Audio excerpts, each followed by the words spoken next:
Hello Danielle. Congratulations on your LSAT score. That number will really open a lot of doors for you. That's the problem, Loretta. I'm not sure I want to go to law school anymore. Why not? You've spent so much time working on your LSAT and your essays. I know. But I've been hearing such horrible things about the job market. What if I borrow $200,000 and wind up with no job? Danielle, are you familiar with the phenomenon of 5-year job cycles? Not really. I might have heard something about teachers. That's right. Periodically the media gives a lot of coverage to a specific field. Usually they start by telling how many people are needed in that field. As a result, more than the usual number of college students choose to major in that subject, thinking they'll be guaranteed job security. Then, when all those people graduate, the market can't provide jobs for all of them. Then the stories switch to how awful it is that all these graduates are unemployed. So you're saying that if I start law school now, everything will be great again in 3 years? I'm not sure I'd go that far. The legal market, unlike the market for nurses and teachers, is dependent on the overall economy.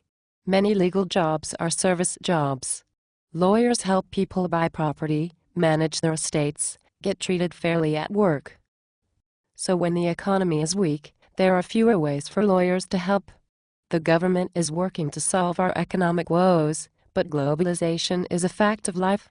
The United States may never regain its position as king of the economic hill, but there will certainly be more jobs than there are now. But what if I don't get a job?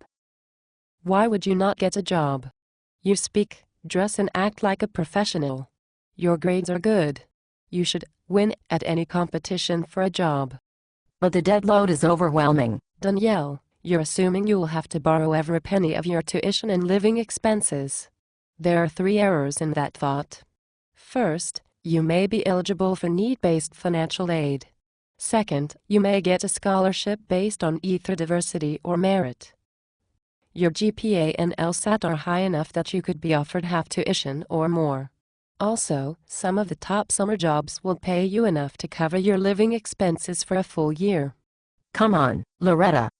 You know that I'm not going to get a free ride to law school. Not every school will offer you a small fortune. But if you choose schools wisely, some of them will. In the end, you may have to choose between a school with a better reputation and less money and a less well-known school that offers you more money. When that time comes, I'll help you decide which choice is best for your career goals. And if the job market really hasn't recovered, or you don't get enough financial aid, you can always take a public interest job for a few years to help repay the debt. Almost every law school has a loan repayment program for graduates who take lower-paying public interest jobs. Well, you've definitely given me a lot to think about. But how do I decide? I believe in keeping as many options open as possible. So I would advise you to go ahead and apply. Then, in 6 to 9 months, you can see where you've been accepted, what the job market seems to be doing, and how much financial aid you've been offered. Then you can make a fully informed decision.